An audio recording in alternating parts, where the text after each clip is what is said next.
Ya, Assalamualaikum warahmatullahi taala wabarakatuh. Okay, bertemu semula kita dalam mata pelajaran Sains Rumah Tangga tingkatan 4.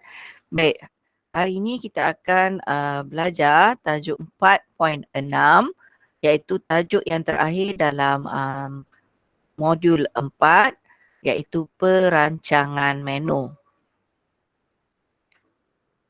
Baik, yang pertama sekali kita akan melihat standard pembelajaran yang kita hendak capai untuk hari ini ialah 4.6.1 menerangkan maksud menu dan tujuan merancang menu. 4.6.2 menjelaskan faktor yang mempengaruhi perancangan menu. 4.6.3 merancang menu sajian harian yang seimbang untuk keluarga. Yang pertama sarapan, yang kedua minum pagi atau petang, yang ketiga sajian makan tengah hari atau malam dan yang keempat sajian kumpulan tertentu. Okey. Standard pembelajaran yang seterusnya ialah 4.64 menyediakan perancangan kerja untuk hidangan keluarga. 4.6.5 mengira kos menyediakan hidangan keluarga dan yang terakhir 4.6.6 membuat perbandingan antara kos makanan yang disediakan sendiri dengan makanan siap masak yang dibeli. Okey. Jadi kita teruskan dengan 4.6.1 menerangkan maksud menu dan tujuan merancang menu. Jadi apakah yang dimaksudkan menu? Okay, menu ialah senarai makanan yang dihidang untuk sesuatu sajian. Okay, seterusnya, apakah tujuan kita merancang menu? Okay, yang pertama ialah untuk menjimatkan masa dan tenaga. Okay, yang kedua ialah memastikan makanan yang disediakan adalah seimbang. Yang ketiga, memastikan perbelanjaan untuk menu yang dirancang tidak melebihi anggaran perbelanjaan. Dan yang terakhir ialah memastikan sajian yang dirancang menyelerakan dan menarik. Jadi itu adalah tujuan merancang menu. Kita pergi kepada standard pembelajaran yang seterusnya. 4.6.2 menjelaskan faktor yang mempengaruhi perancangan menu. Jadi kalau untuk soalan faktor yang mempengaruhi perancangan menu ni, biasanya dia boleh keluar dalam soalan bahagian A dan juga soalan bahagian B. Okey, jadi ada beberapa faktor yang mempengaruhi perancangan menu. Kita lihat faktor yang pertama iaitu tujuan sajian. Okey, tujuan sajian ada dua iaitu satu ialah sajian formal dan satu ialah sajian tidak formal. Okey, apa itu sajian formal? Biasanya makanan yang dihidangkan untuk sajian formal ialah terdapat makanan yang istimewa, kepelbagaian pilihan, memerlukan kemahiran dan masa untuk menyediakannya. Jadi contoh untuk sajian formal ialah seperti majlis perkahwinan. Jadi biasanya dalam majlis perkahwinan, menu yang disediakan adalah istimewa dan juga memerlukan kemahiran. Contohnya seperti nasi minyak, rendang daging, ayam masak merah, dalca dan sirap bandung. Okay, apa beza pula dengan sajian tidak formal? Okey, biasanya untuk sajian tidak formal, makanan yang dihidangkan biasanya lebih mudah dan cepat disediakan. Contohnya seperti kita pergi berkelah. Biasanya menu yang dihidangkan adalah lebih mudah lah. Contohnya seperti mihun goreng, sandwich sardin, air berperisa oren. Okay, itu ialah tujuan sajian. Okay, kita pergi pada faktor yang seterusnya. Okay, yang kedua ialah keperluan. Okay, menu yang dirancang hendaklah sesuai dengan setiap individu. Okay, kanak-kanak memerlukan hidangan yang kaya dengan protein untuk tumbesaran dan mudah dihadam. Okay, warga emas pula memerlukan hidangan yang berprotein untuk proses membaiki sel-sel yang rusak. Okey, yang ketiga ialah pesakit. Jadi untuk pesakit ni memerlukan hidangan yang kurang berminyak dan lembut. Okey. Baik, kita pergi pada faktor yang ketiga, iaitu kegemaran. Okay, jadi menu yang kita hendak rancang mestilah menepati citarasa keluarga dari aspek keseimbangan seperti warna, rasa, rupa, tekstur, persembahan, suasana sekeliling atau tempat makan perlu juga diambil kira sebab kita nak menarik orang untuk makan kan makanan yang kita hidangkan, jadi kita kenalah hidangkan makanan yang dapat menepati citarasa ahli dalam keluarga. Okey, yang seterusnya faktor keseimbangan sajian. Dari segi keseimbangan sajian, bila kita hendak merancang menu, kita kena pastikan menu yang kita rancang itu mempunyai kepelbagaian dari segi bahan masakan, kaedah memasak, warna dan juga tekstur. Kenapa? Untuk menjadikan hidangan lebih menarik dan menyelerakan. Okey. Baik, kita tengok yang seterusnya untuk faktor yang mempengaruhi perancangan menu iaitu sumber. Okey, jadi sumber ini yang pertama kita lihat dari sumber keuangan. Jadi menu yang dirancang perlu mengikut peruntukan keuangan bagi mengelakkan pembaziran. Okey, itu yang pertama. Kemudian dari segi sumber fizikal.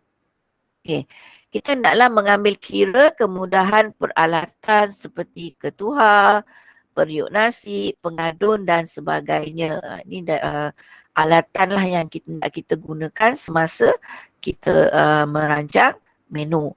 Kemudian kita kena lihat juga dari segi kemahiran.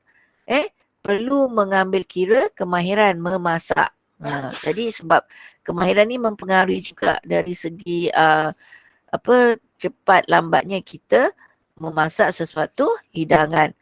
Okey, kemudian bahan bermusim. Okey, penggunaan bahan bermusim atau yang mudah diperoleh sepanjang tahun lebih baik kerana ia lebih mudah diperolehi, lebih murah dan lebih segar. Dan yang terakhir dalam sumber ialah masa. Jadi kita perlu sesuaikan dengan peruntukan masa apabila kita menyediakan sesuatu hidangan ataupun menu. Okey, yang seterusnya yang terakhir dalam faktor yang mempengaruhi perancangan menu ialah bilangan tetamu. Okey, jadi bilangan tetamu ni akan mempengaruhi kuantiti makanan yang perlu disediakan. Okey, itu ialah faktor-faktor yang mempengaruhi perancangan menu. Okey, seterusnya kita pergi kepada standard pembelajaran 4.6.3. Okey, di mana kita akan merancang menu sajian harian yang seimbang untuk keluarga. Okey. Jadi sajian harian ini terbagi kepada 4, iaitu yang pertama kita ada sajian utama. Okey, di bawah sajian utama kita ada sarapan, makan tengah hari dan makan malam. Jadi ini adalah sajian utama yang perlu diambillah dalam sehari jadi utama sekali sarapan. Okey, jadi selepas kita bangun dari tidur, kita perlu mengambil sarapan. Okey, kenapa? Sebab sarapan ini memberi tenaga selepas kita dah tidur semalaman, jadi kita kurang tenaga, jadi kita perlu menambah tenaga pada waktu pagi, jadi perlulah kita mengambil sarapan. Dan kalau kamu lihat di sini ada 3 sajian utama, bermaksud dalam sehari sekurang-kurangnya 3 sajian yang kita akan ambil. Tapi kita ada sajian yang seterusnya iaitu sajian sampingan. Okey, sajian sampingan ni ada 3 juga, iaitu kita ada minum pagi iaitu yang kamu ambil sewaktu rehat. Yang kedua ialah minum petang. Okey, dan yang ketiga ialah minum malam. Jadi waktu pagi yang kamu rehat itu kita panggil dia minum pagi. Okey, minum petang biasanya kita ambil makanan yang savory ataupun yang berpisa serta makanan manis, contohnya kuih mie lah. Dan biasanya kita akan hidangkan bersama dengan air teh atau kita boleh minum air kopi ataupun jus buah-buahan ya. Okey, kemudian kita ada minum malam. Okey, minum malam ni kita akan makan sebelum kita tidur dan biasanya kita ambil air susu ataupun kita ambil makanan yang ringan seperti biskut dan sebagainya. Itu adalah sajian sampingan. Okay, kita ada lagi dua jenis sajian harian yang seterusnya iaitu brunch. Okey, apa itu brunch? Okay, brunch ialah breakfast campur lunch. Katalah dalam pada waktu minum pagi kamu ambil satu hidangan yang berat. Contohnya kamu makan nasi lemak ke atau kamu ambil makanan yang mengenyangkan. Jadi pada waktu tengah hari, makan tengah hari kamu tidak makan. Jadi itu yang kita panggil brunch. Breakfast campur dengan lunch. Okey. Kemudian kita ada satu lagi sajian harian yang kita panggil high tea.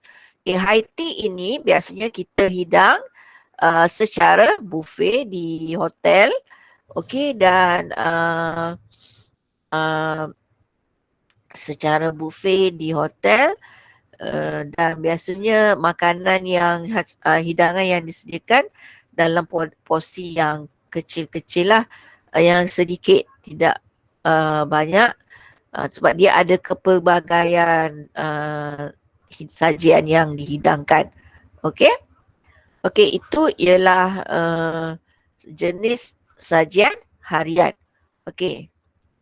Jadi untuk merancang menu, biasanya kita ada perancangan menu untuk kumpulan yang tertentu. Okey, apa dia kumpulan yang tertentu ni? Okey, kita ada yang pertama ialah kanak-kanak. Okey. Jadi untuk kanak-kanak, makanan yang dipilih perlu memenuhi keperluan kalori kanak-kanak. Okey. Juga makanan perlu mengandungi nutrien pembina tubuh. Kenapa? Untuk membina sel-sel tubuh. Contohnya seperti protein ya. Okey. Yang ketiga, hidangan mengandungi banyak makanan pencegah penyakit seperti buah-buahan dan sayur-sayuran segar, jus buah-buahan, hasil tenusu dan minyak ikan. Okey, hidangan makanan beraneka jenis untuk menggalakkan kanak-kanak makan. Yang seterusnya, makanan rangup perlu dihidangkan bagi membolehkan tulang rahang dan gigi menjadi kuat. Okay, dan dapatkan sekurang-kurangnya 500 ml susu setiap hari agar bekalan nutrien mencukupi. Dan untuk kanak-kanak ni kita naklah memperkenalkan makanan baru daripada kebiasaan untuk mengelakkan kanak-kanak menjadi jemu. Dan elakkan makanan yang sukar dihadamkan dan terlalu pedas seperti pulut, ikan berlemak, kari daging dan juga sambal. Okay, itu adalah perancangan menu untuk kanak-kanak. Okay, yang seterusnya kita pergi kepada ibu mengandung. Jadi ibu yang mengandung ni, apakah perancangan menu yang sesuai untuk ibu mengandung? Yang pertama, ibu mengandung perlulah makanannya perlulah mengandungi nutrien yang seimbang. Okey. Pengambilan ferrum mestilah mencukupi. Kenapa? Untuk menjamin bekalan darah yang cukup semasa melahirkan anak. Okey. Yang dan akan mengurangkan risiko berat bayi yang lahir kurang daripada berat normal dan juga mengelakkan dari kematian pranatal. Okey. Dan untuk ibu yang mengandung perlulah mengambil makanan yang mengandungi asid folik yang tinggi. Okay, penting untuk perkembangan otak fetus yang baik. Okey. Fetus tu adalah gelaran kepada bayi yang masih dalam kandungan. Okey, itulah ibu mengandung.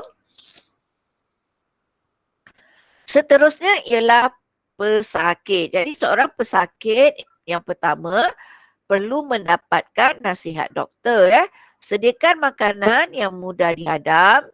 Okay, pastikan makanan yang disediakan ringan dan berkhasiat. Okay. Elakkan makan makanan yang berempah dan berperisa kerana jika seorang pesakit tu makan makanan berempah dan berperisa, okay, tekak dia dalam keadaan tidak selesa untuk menerima makanan yang begitulah. Okey. Kemudian kita kena pelbagaikan kaedah memasak yang sihat. Contohnya seperti mengukus, mendidih dan merebus. Elakkan makan makanan yang dimasak menggunakan kaedah menggoreng, memanggang, membakar dan menggrill. Dan yang akhir sekali, elakkan makanan yang mengandungi karbohidrat dan lemak yang tinggi. Okay, itu untuk pesakit. Dan kumpulan tertentu yang terakhir kita ada ibu menyusukan anak. Okay, jadi ibu yang menyusukan anak memerlukan sajian makanan yang berkalori tinggi seperti bijirin, hasil bijirin, kentang, mentega dan krim kerana semasa pengeluaran susu banyak tenaga diperlukan. Jadi sajikan makanan yang mengandungi protein yang tinggi kerana lebih 12 hingga 15 gram protein dirembeskan ke dalam air susu setiap hari semasa menyusukan anak. Okey. Ambil 2.28 hingga 4.56 liter susu sehari untuk membekalkan kalsium dan fosforus ke dalam susu ibu bagi melindungi gigi dan tulang ibu. Dan ibu yang menyusukan anak perlulah mengambil air sebanyak minum sebanyak 6 hingga 8 gelas air sehari bagi menjamin pengeluaran susu yang banyak. Okey, itu adalah perancangan menu bagi kumpulan yang tertentu. Okey, jadi kalau kamu lihat di sini, ini adalah contoh menu sajian harian mengikut kumpulan tertentu. Jadi tadi kita dah lihat kumpulan tertentu ada 4 iaitu kanak-kanak, ibu yang menyusukan anak, ibu mengandung dan juga pesakit. Jadi kalau kamu lihat di sini ni adalah contoh-contoh menu sajian harian mengikut kumpulan tertentu. Jadi telah ditulis di sinilah kalau sarapan apa yang perlu diambil untuk kanak-kanak, makan tengah hari, makan malam. Jadi kamu boleh lihat sendiri atau kamu boleh rujuk ya dalam buku teks. Jika adalah muka surat 200 hingga 201. Ini untuk kumpulan yang tertentu. Okey? Baik. Okey, kita pergi pada standard pembelajaran yang seterusnya. Okey, jadi kita dah sampai kepada standard pembelajaran 4.6.4 iaitu untuk menyediakan perancangan kerja untuk hidangan keluarga. Jadi langkah yang pertama yang kita perlu lakukan ialah membuat pilihan menu. Okey. Ini cara kita nak menyediakan perancangan kerja lah Okey, yang pertama kita kena tentukan pilihan untuk menu sesuai dengan jenis dan tujuan sajian. Okey, lepas tu yang kedua kita sediakan senarai masakan dan nyatakan kuantiti bahan serta kaedah memasak. Dan yang seterusnya pelbagaikan rupa, rasa dan tekstur supaya hidangan tersebut menyelerakan dan menarik perhatian untuk dimakan. Jadi semasa kita nak memilih menu, kita kena pastikan makanan yang kita sediakan tu mempunyai kepelbagaian. Kenapa? Supaya kita dapat attract atau kita dapat tarik orang ataupun keluarga kita untuk makanlah sebab nampak makanan tersebut menyelerakan. Okey? Baik. Setelah kita membuat pilihan menu, langkah yang kedua ialah kita membuat senarai beli belah dan pengekosan. Okey. Jadi apa yang perlu kita lakukan ialah kita senaraikan bahan basah dan kering secara berasingan beserta kuantiti yang digunakan, kos seunit dan jumlah kos bahan mentah. Dan kita perlu ubah suai atau tukar menu jika terdapat perubahan harga ataupun bahan yang sukar untuk diperolehi.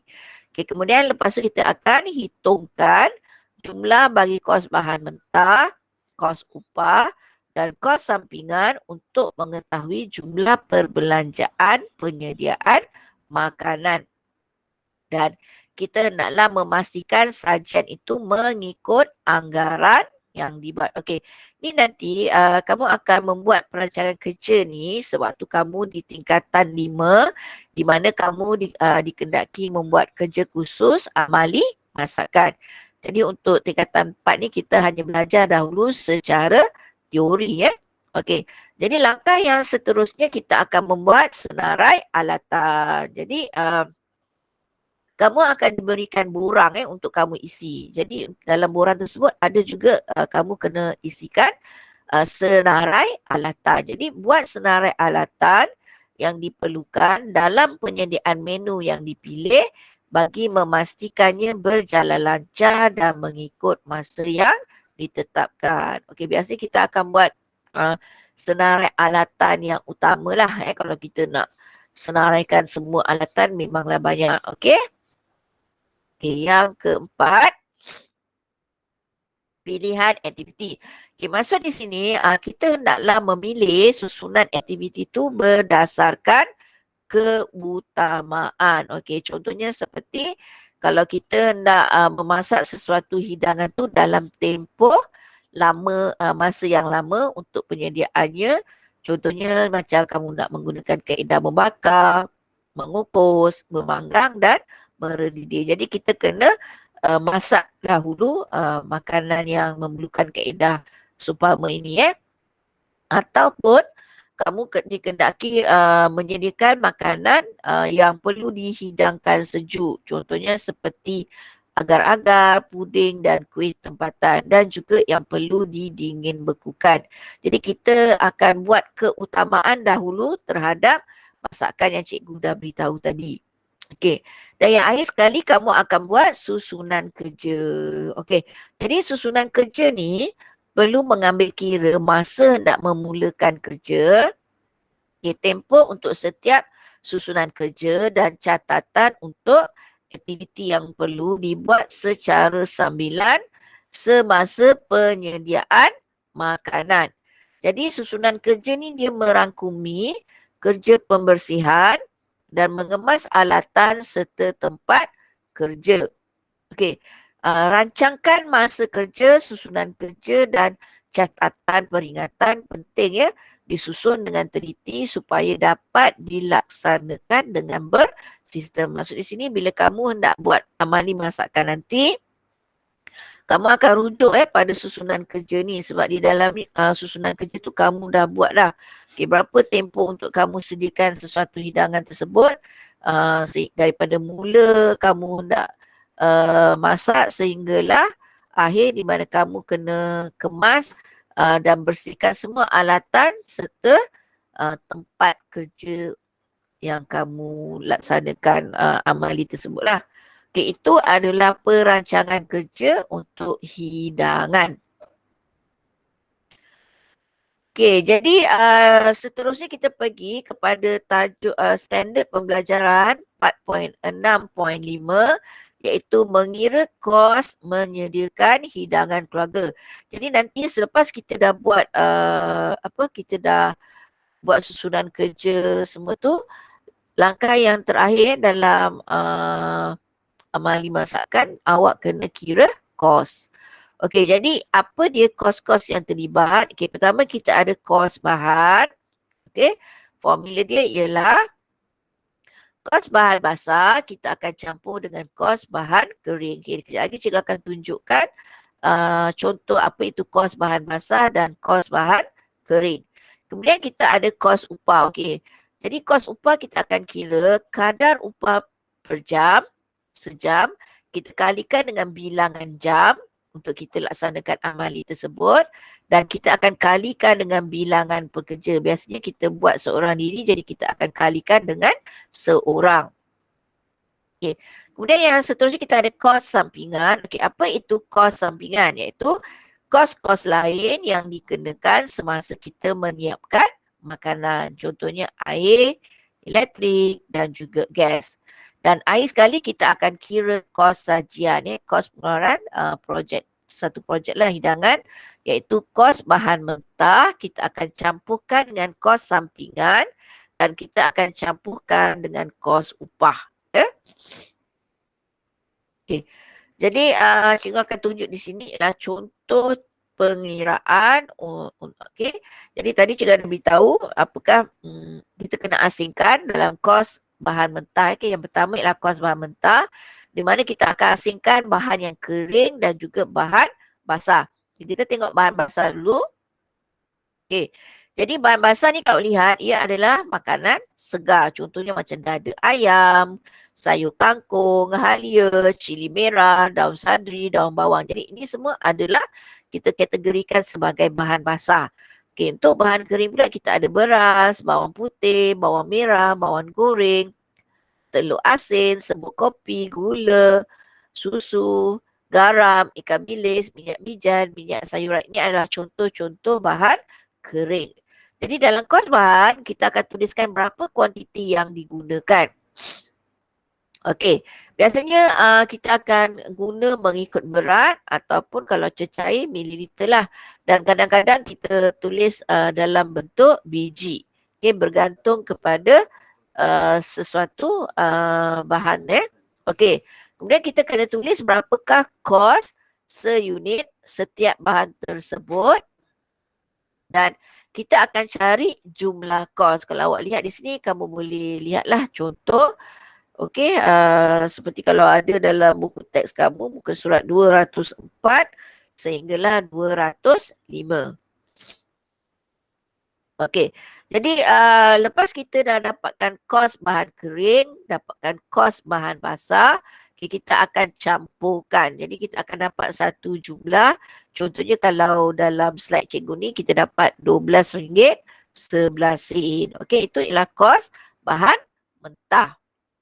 Okey. Yang seterusnya kita akan cari kos upah. Jadi untuk kos upah, kita kena tentukan tempoh masa untuk menyediakan sajian. Contohnya selalu kita akan buat dalam jangka masa 1 jam 30 minit bergantung kepada jenis sajian yang dihidangkan. Okey. Kemudian katalah kamu beri kadar upah untuk menyediakan dan memasak sajian ialah RM7 sejam dan kerja ini dilakukan seorang diri. Okey, ni cara nak kira kos upah. Okey. Jadi kos upah sama dengan kadar upah kita kalikan dengan bilangan jam dan kita kalikan dengan bilangan pekerja. Jadi RM7 per jam kali dengan 1 jam 30 minit kali dengan 1 orang. So kita akan dapat jumlah RM10.50. Okay, lepas kita dah kira kos upah, kita kira kos sampingan. Jadi kos sampingan ni contohnya seperti air, gas dan juga elektrik. So kita akan tentukanlah kita buat anggaran. Kita buat anggaran. Jadi contohnya kalau gas RM2 campur dengan elektrik RM2.50 campur dengan air RM2. Jadi kita akan dapat jumlah RM6.50 untuk kos sampingan. Okey, jadi selepas kita dah dapatkan kos bahan mentah, kos upah dan kos sampingan, jadi kita kena kira kos sajian iaitu kos bahan mentah kita campurkan dengan kos upah, kita campurkan dengan kos sampingan. Jadi awak campurkan balik jumlah-jumlah yang kita dapat tadi. So kita akan dapat jumlah kos sajian ialah RM29.11. Jadi nanti bila kamu buat amali masakan, kamu kena kira juga kos ni Okey? Okey, faham Okey, kita pergi pada seterusnya slide yang terakhir iaitu membuat perbandingan antara kos makanan yang disediakan sendiri dengan makanan siap masak yang dibeli. Okey. Jadi kita kena buat perbandingan sama ada makanan yang disediakan sendiri tu lebih baik daripada makanan siap masak yang dibeli dari segi kos. Okey, kita lihat dari segi kos bahan. Kalau untuk makanan yang disediakan sendiri, selalunya kos bahan dia lebih mahal kerana dibeli secara runcit. Okey, tapi kalau makanan siap masak dibeli, kos bahan mentah dia lebih murah. Kenapa? Sebab dia dibeli secara borong oleh tukang masak lah. Okey, itu perbezaan yang pertama dari segi kos bahan. Okey, dari segi kos upah pula, kalau untuk makanan yang disediakan sendiri, dah tentulah kita masak sendiri kan. Jadi kita tiada kos upah. Okey, berbanding dengan makanan siap masak dibeli, ada kos upah dikenakan sebab makanan siap masak dibeli biasanya mereka ada pekerja yang memasak makanan tersebut. Okey. Yang ketiga dari segi kos sampingan, jadi kalau kita masak makanan yang disediakan sendiri, tiada kos sampingan, manakala kalau kita beli makanan siap masak yang dibeli, ada pengiraan yang melibatkan kos seperti gas, elektrik dan air oleh peniaga. Dan air sekali dari segi kos sajian, biasanya untuk makanan yang disediakan sendiri lebih murah kerana tidak melibatkan kos sampingan dan kos upah. Kalau lihat di sini untuk makanan yang disediakan sendiri hanya ada satu kelemahan berbanding dengan makanan siap yang dibeli. Jadi untuk kos sajian, biasanya makanan siap masak yang dibeli itu lebih mahal kerana melibatkan kos upah dan kos sampingan. Jadi kalau lihat di sini, kamu fikir manakah sebab kita buat perbandingan, manakah kaedah yang baik untuk kita sediakan makanan, sama ada kita beli masak makanan sendiri ataupun kita beli makanan yang siap dimasak. Jadi kamu fikirkanlah, kalau kamu lihat di sini pun yang makanan disediakan sini tu nampak lebih baik sebab dia ada 3 kebaikan berbanding dengan makanan siap masak yang dibeli. Okey. Jadi itu kita membuat perbandingan dari segi kos makanan, sama ada makanan yang disediakan sendiri tu lebih baik ataupun makanan siap masak yang dibeli tu lebih baik. Okey. Jadi itu sahaja yang kita hendak belajar dalam tajuk 4.6 perancangan menu. Jadi cikgu harap kamu tahu apakah maksud menu dan tujuan merancang menu. Seterusnya kamu tahu hendak menjelaskan faktor yang mempengaruhi perancangan menu. Okay, yang ketiga, tahu bagaimana hendak merancang menu sajian harian yang seimbang untuk keluarga. Kemudian tahu untuk menyediakan perancangan kerja untuk hidangan keluarga. Okay, mengira kos menyediakan hidangan keluarga dan tahu bagaimana nak membuat perbandingan antara kos makanan yang disediakan sendiri dengan makanan siap masak yang dibeli. Jadi itu sahaja yang kita hendak belajar dalam tajuk perancangan menu. Okey, sekian. Terima kasih. Okey.